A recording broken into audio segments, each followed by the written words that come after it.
Welcome to Catholic News World.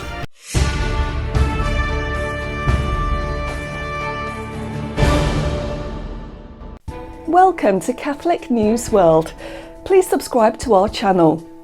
My name is Steph. Here are this week's breaking news headlines.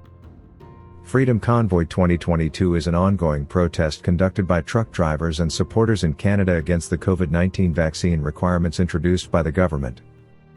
Thousands of people have joined this protest from the US and Canada.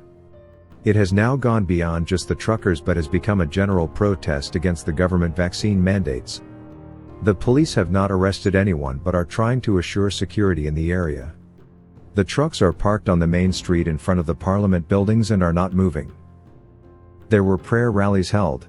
Many members of Indigenous and various Christian denominations participated. The truck convoys in public converged on Ottawa on January 29, 2022, with a rally at Parliament Hill. Fundraising was organized by Tamara Litch. The GoFundMe account for the trucker had reached over $10 million. A recent poll shows that a majority, 54%, of Canadians now say they want all restrictions to end, an increase of 15 points since early January. Before January 15, 2022, truck drivers and other essential workers had been exempt from the 2-week quarantine for unvaccinated travelers crossing Canada's borders. The exemption's abolition has been criticized by some politicians and truckers for having the potential to exacerbate the supply chain disruptions already experienced in Canada. The Canadian Trucking Alliance estimates that 85% of the 120,000 Canadian truck drivers are already vaccinated, and that the mandates would impact 26,000 of the 160,000 drivers in both countries who regularly cross the border. The movement is supported by several conservative politicians. After some incidents finding Nazi and Confederate flags, MP Pierre Poilievre explained on Twitter, "People flying evil Confederate or Nazi flags or disrespecting monuments are individually responsible for reprehensible acts. They do not represent the thousands of lawful truckers who are actually part of the protest and are peacefully championing their livelihoods and freedoms." On November 19, 2021, the Public Health Agency of Canada announced the requirement for essential service providers, including truck drivers, to be fully vaccinated after January 15, 2022, which prompted the protest. Garnet Genuis, a conservative Catholic MP from Alberta, declared his support for the action, calling to immediately end the nonsensical vaccine vendetta. Freedom Convoy spokesperson Ben Dicta stated on Fox News that "We want to get rid of the vaccine mandates and the vaccine passports. And that passport, that's the really concerning one."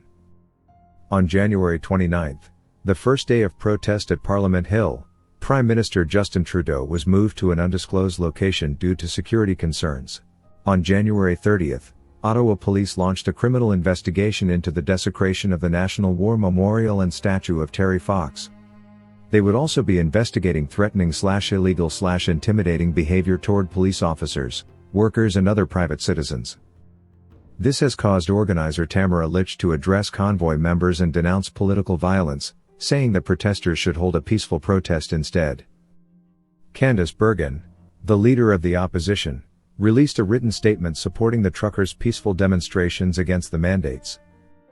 Andrew Scheer, former leader of the Conservative Party of Canada and MP of Regina in Saskatchewan, declared his support for the protest when it drove through Regina. Scott Moe, Premier of Saskatchewan, issued a letter on January 29 in support of the protest. Jordan Peterson has also tweeted support. United Arab Emirates opens first apostolic nunciature in Abu Dhabi to represent the Vatican and the Pope. The inauguration of this diplomatic representation of the Holy See demonstrates the good bilateral relations that already exist between the United Arab Emirates and the Holy See.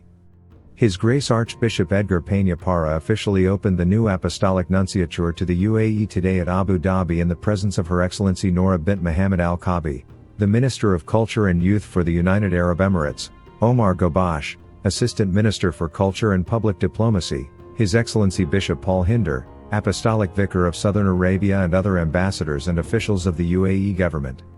An Anglican priest named Reverend William Siraj was killed on Sunday, January 30, 2022 in Peshawar, Pakistan. The clergyman was hit by gunshots fired by some motorcyclists near Ring Road while he was returning home after Sunday liturgy, at All Saints Church, in a car together with the Reverend Patrick Naeem.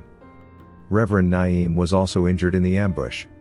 Siraj was 75 years old and was ministering in a church in Chamkhani, which is located in Gulbahar district, not far from the site of the assault.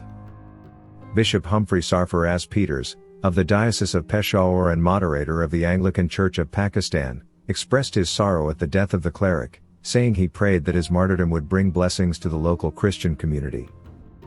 Bishop Sarfaraz also recalled that the church in Pakistan has faced many challenges, but he thanked God that he continues to call priests to serve his flock. In several cities across Pakistan, Christians gathered last night to condemn the attacks, lighting candles and raising their voices to demand protection for religious minorities living in Pakistan. Archbishop Benny Mario Travas of Karachi also expressed the grief of the Pakistani Catholic community over what happened in Peshawar. All Christians are united with the Anglican Church of Pakistan at this time, he commented. This ambush, he added, undermines peace and religious harmony throughout the country. For this reason, the Archbishop asked the Pakistani government to take immediate and serious measures, arrest the murderers and work for peace and security for all minorities. Watch our programme every Friday at 7:30 p.m. Thanks for watching. Please subscribe to Catholic News World channel. God bless.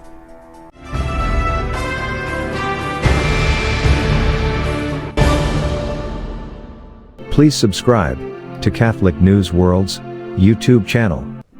Thanks and God bless.